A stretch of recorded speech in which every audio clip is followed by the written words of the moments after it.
오늘 주님께서 이 주시는 이 탕자의 비유 말씀, 오늘 누가복음 15장에 우리가 너무나 잘 아는 탕자의 비유 말씀, 저는 이 비유 말씀을 여러분 수십 번 들은 설교 말씀일 수도 있고 많은 설교자와 주석가들이 너무나 많이 설교했던 주제이기도 하지만 저는 오늘 이 아침에 이 한 해의 기울어가는 끝자락에 서서 오늘 이 탕자의 비유의 말씀을 은혜의 차원에서 한번 생각하며 여러분과 함께 은혜를 나누고자 합니다. 은혜의 차원. 여러분 살면서 은혜를 모르는 인생도 있고요, 그리고 은혜로 사는 인생도 있습니다. 결과는 달라질 거예요.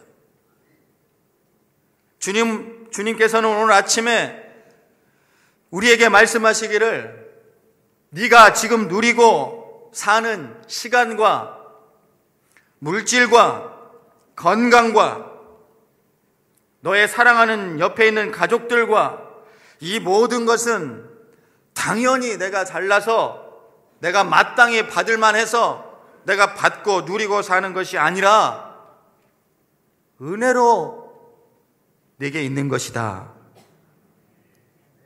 오늘 말씀의 결론이기도 하지만 그것을 오늘 우리에게 가르쳐 주시는 줄 믿습니다.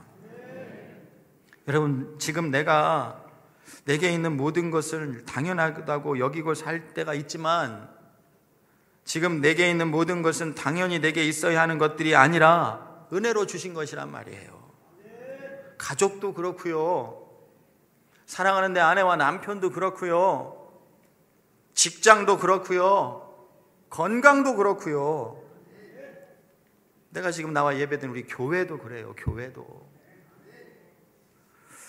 오늘 본문의 말씀, 이 탕자, 집을 뛰쳐나간 둘째 아들. 근데 이 집이 성경에 보면 꽤 잘 사는 집인가요? 같아요. 부잣집입니다. 아버지가 부자예요. 부잣집에 태어난 오늘 말씀의 주인공 탕자는 부잣집에서 태어났으니까 어려서부터 잘 먹고 잘 입고 종들도 많은 집이니까 도련님 아닙니까? 주인 아들이니 도련님이니까 얼마나 떠받들고 대우받고 살았겠습니까? 그런데 이 사람은 자기가 그렇게 잘 먹고 잘 입고 대우받는 것을 당연하다고 생각했지 이게 아버지 덕이라고 생각하지 않은 것 같아요.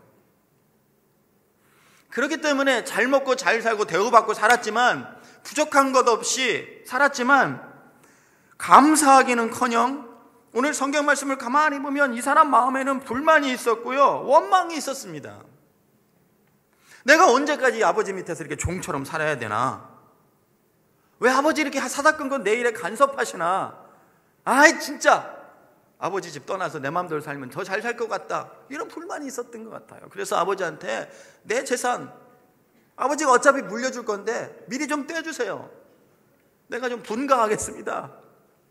그래서 아버지가 할 수 없이 떼줬더니 성경에 보니까 며칠 만에 집을 나갔어요. 며칠 만에 재산 다 정리해가지고 현금화해가지고 먼 나라로 떠났다고 그랬어요. 아버지 꼴보기 싫어서, 아버지 간섭이 싫어서. 그래서 여러분 성경에 보면은 먼 나라, 아버지 손이 미치지 않는 먼 나라로 재산을 미리 물려받아 나가서 허랑방탕하게 살았다 기록하고 있어요. 허랑방탕하게. 우리가 허랑방탕이란 말을 종종 쓰는데 저는 이 말의 뜻이 이렇게 깊은 의미가 있는지 몰랐어요. 사전을 찾아보니까 허랑방탕이란 말이 언행이 허황되고 착실하지 못하며 주색에 빠져 행실이 추저분함. 이 허랑방탕이란 말의 뜻이에요. 이렇게 주색에 빠져 행실이 추저분하게 사는 사람, 허랑방탕하게 사는 사람을 사전에 보니까 일컬어서 뭐라고 하느냐? 남봉꾼, 그렇게 써 있어요. 남봉꾼이라는 의미, 그런 의미가 그런 의미더라고요. 아버지 떠나면 잘 될 줄 알았는데, 아버지 간섭 안 받으면 지 맘대로 살면 뭔가 더 잘 될 줄 알았는데, 내가 보니까 아버지는 참 머리도 나쁘고 저렇게 해서는 안 돼, 저 방식으로는 안 돼, 사업도 저렇게 하면 되겠어? 내가 하면 더 잘할 줄 알았는데. 그런데 인생살이가 맘먹은 대로 다 됩니까? 바라는 대로 다 됩니까?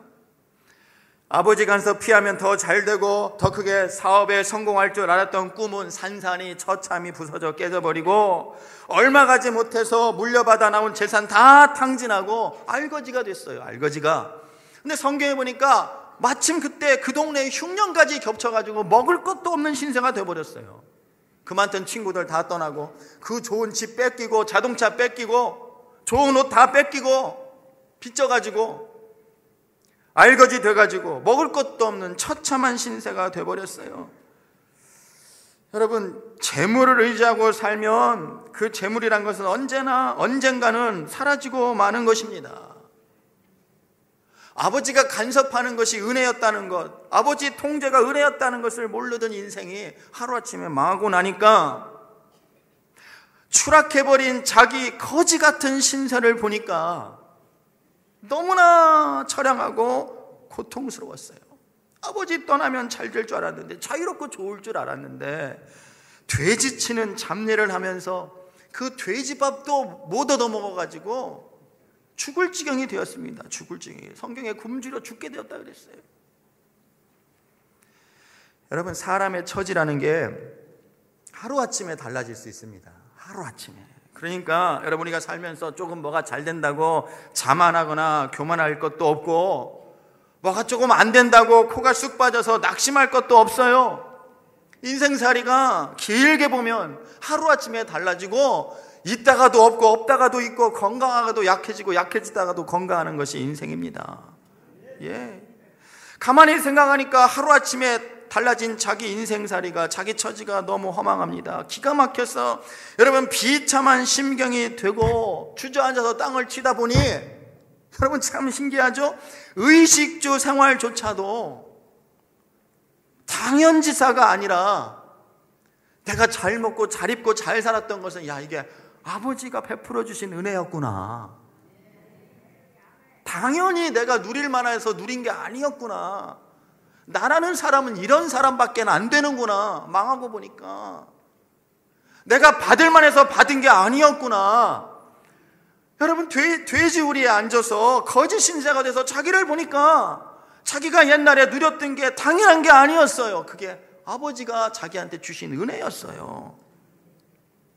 17절에 보니까 뭐라고 합니까? 아, 우리 아버지 집에는 배불리 먹는 종들도 많은데, 굶주리지 않는 양식이 풍족한 품꾼도 많은데, 나는 지금 여기 앉아서 굶어 죽게 생겼구나.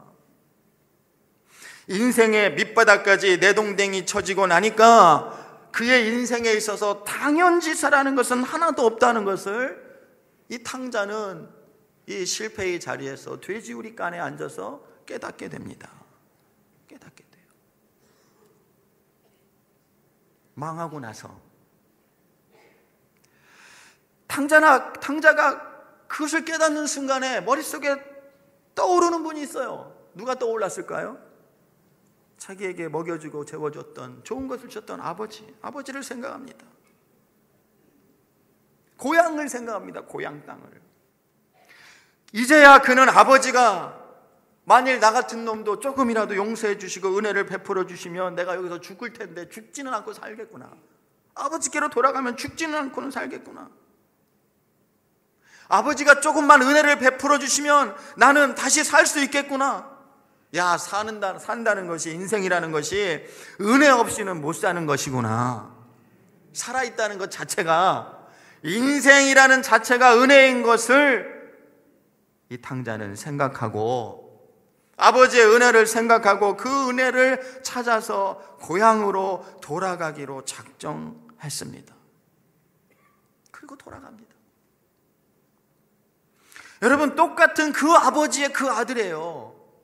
아버지와 아들이라는 사실은 달라지지 않았지만, 그런데 이 둘째 아들 탕자의 마음 자세는 달라졌어요.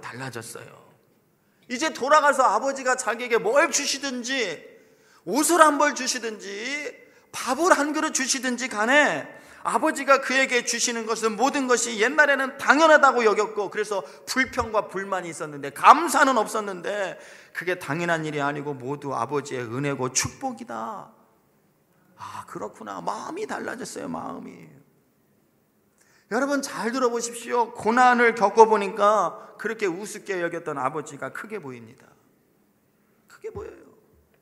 사람은 그래서 욥의 고백처럼 고난을 통과해야 순금같이 된다고 말씀하시는가 봅니다. 욥기 23장 10절에 욥이 그 고난 중에 이렇게 고백하죠. 그러나 내가 가는 길을 그가 아시나니 그가 나를 이 고난을 통하여 단련하신 후에는, 내가 이 고난의 용광로를 지나간 후에는 저를 따라해봅시다. 내가 순금같이 되어 나아오리라. 아멘. 사람은 그래서 좀 고생도 해봐야 철이 드는 것 같아요. 탕자는 용기를 내서 야, 고향으로 돌아가자. 아버지한테 가자.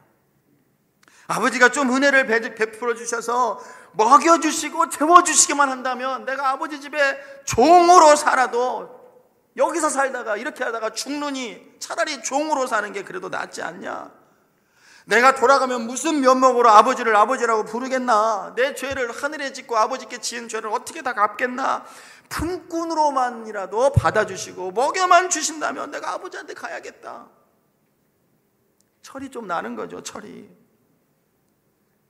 부유한 아버지를 두고 이 타양 땅에서 굶주려 죽을 수는 없는 일이기에 정말 굶어 죽게 생겼으니까 고향으로 아버지에게로 돌아가기로 결정한 것은 당연한 결정이에요. 그리고 이 탕자는 돌아갑니다. 돌아가요. 그런데 여러분, 이 못된 자식 아닙니까? 아버지 마음에 못을 받고 아버지 싫다고 나간 자식이니까. 못난 자식 아닙니까? 허랑방탕하게 살던 자식이니까. 이 못되고 못난 자식을 맞이하는 아버지를 보십시오. 아버지는 깨닫고 돌아온 탕자를 종으로 대우하지 않았습니다. 이 아들은 종으로라도 좀 대우해 주시는 은혜를 주시면 내가 살겠는데 생각했지만 아버지는 종으로 대우하지 않으셨고요. 아버지에게는 그래도 못나도 못돼도 여전히 아버지 자식입니다. 여러분, 못났다고 못됐다고 아들을 버릴 수 있습니까? 딸을?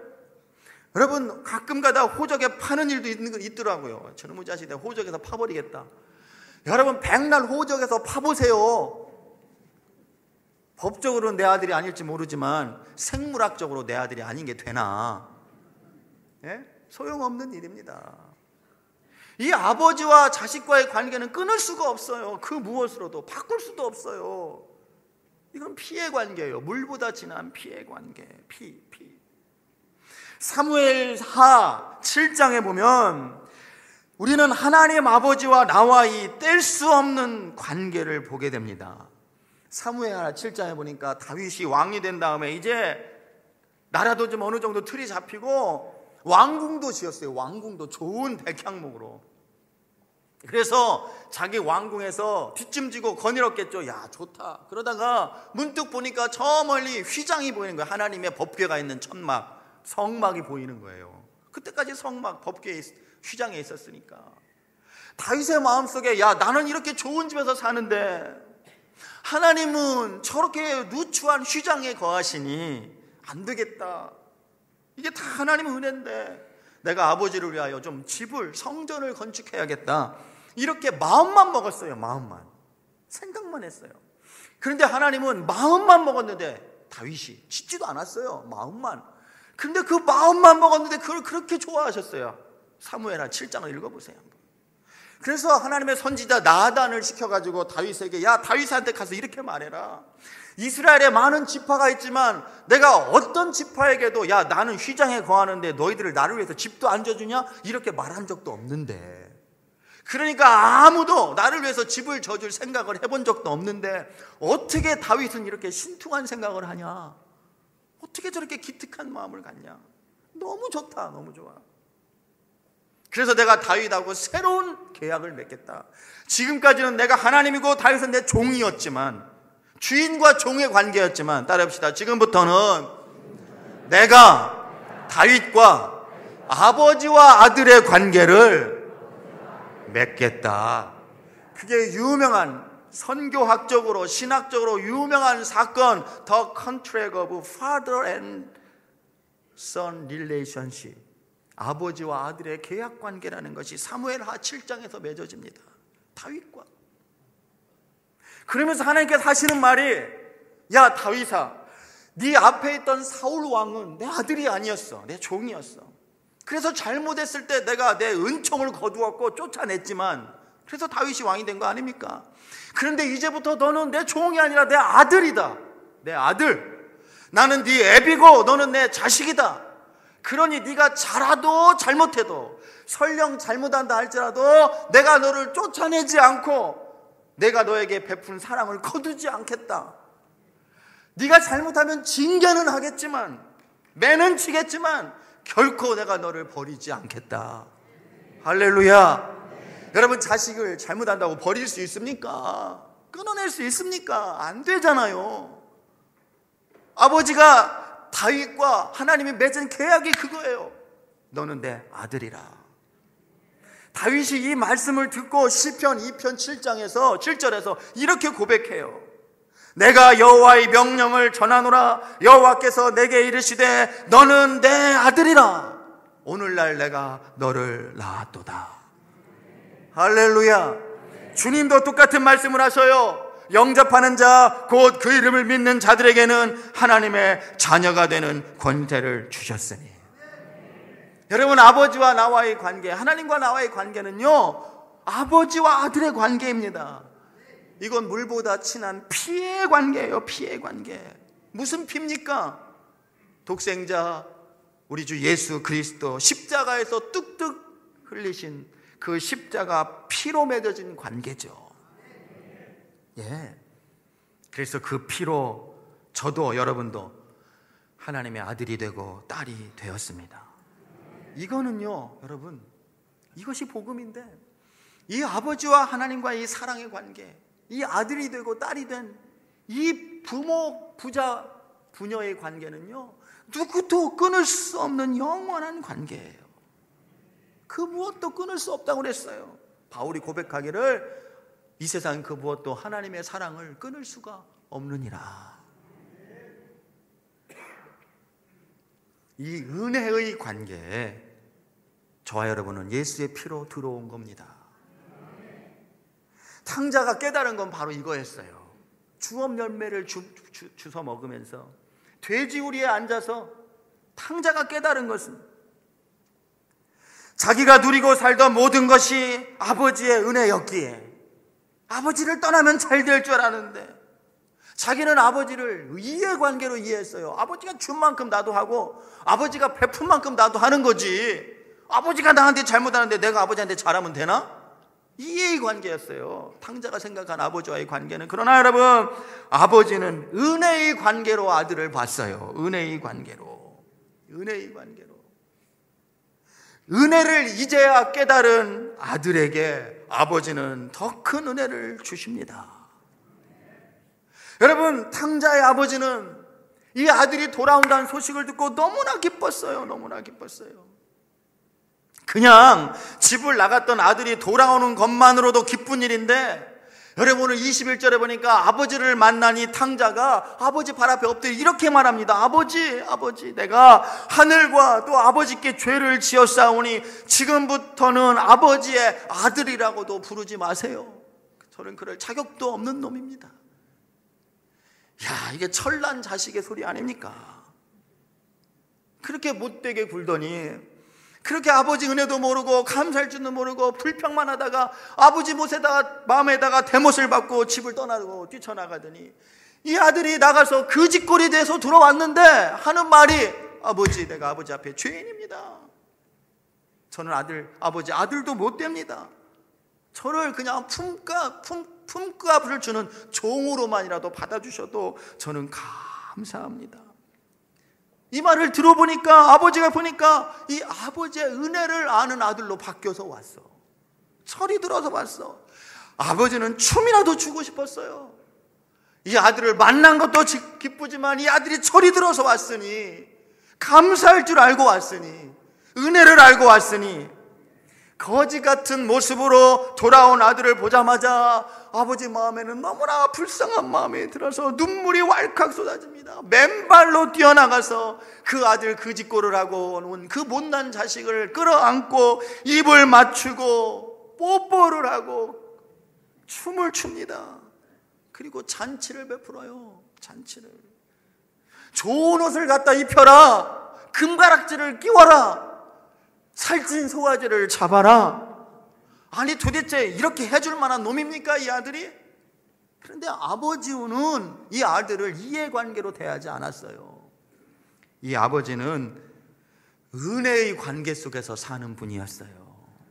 은혜의 관계에서.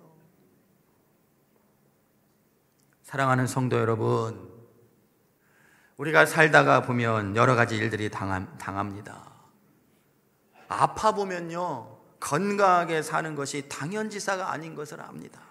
아파 보면 알아요.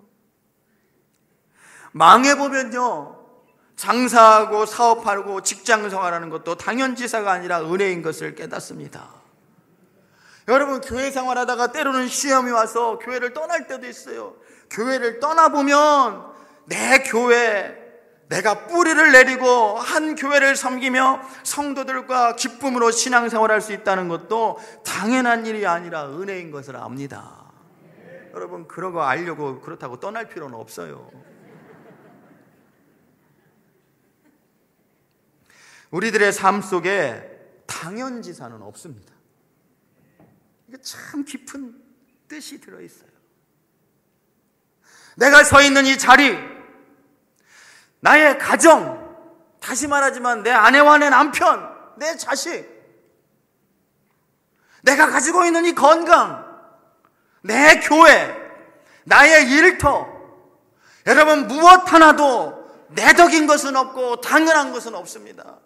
내가 잘나서 그럴만하니까 내가 누리고 사는 건 없습니다. 모든 건 다 은혜입니다. 은혜라고요, 은혜. 이것을 깨닫고 이 은혜를 감사하며 이 은혜를 노래하고 사는 게 신앙생활이에요. 지금까지 지내온 것 주의 크신 은혜라. 한이 없는 주의 사랑 어찌로 말하랴. 이런 찬송을 불러 제낄 수 있는 것은 이 은혜를 깨달아야만 진심으로 불러낼 수 있어요. 여러분 무엇을 가지고 있습니까? 여러분 무엇을 누리고 있습니까? 어떤 자리에 있습니까? 내가 가지고 있는 것을 당연하다고 여기지 마십시오. 내가 누리고 사는 축복을 당연하다고 여기지 마십시오. 내가 그럴 만하고 그럴 자격이 있다고 생각하지 마십시오. 생각해보면 나는 그럴 자격이 없는 사람입니다. 그런데도 주신 것은 아버지의 은혜입니다. 은혜. 그래서 이 한 주, 또 남은 이 한 해의 끝자락에서 여러분 하나님이 주신 은혜를 생각하면서 당연지사라고 여기지 말고 감사하며 여러분의 인생에 살아가는 모든 일들 가운데 저와 여러분의 입술에 불평과 원망이 없기를 주의 이름으로 축원합니다. 불평과 원망 대신에 감사의 말을 하고 살아가기를 주의 이름으로 축원합니다. 정말로 아무리 생각해봐도 내가 누리고 가진 것 중에 당연한 것은 아무것도 없습니다. 모든 것이 다 은혜요. 따라해봅시다. 나는 은혜로만 사는 사람입니다. 아멘. 옆 사람하고 마지막 인사합시다. 은혜로만 삽시다. 할렐루야.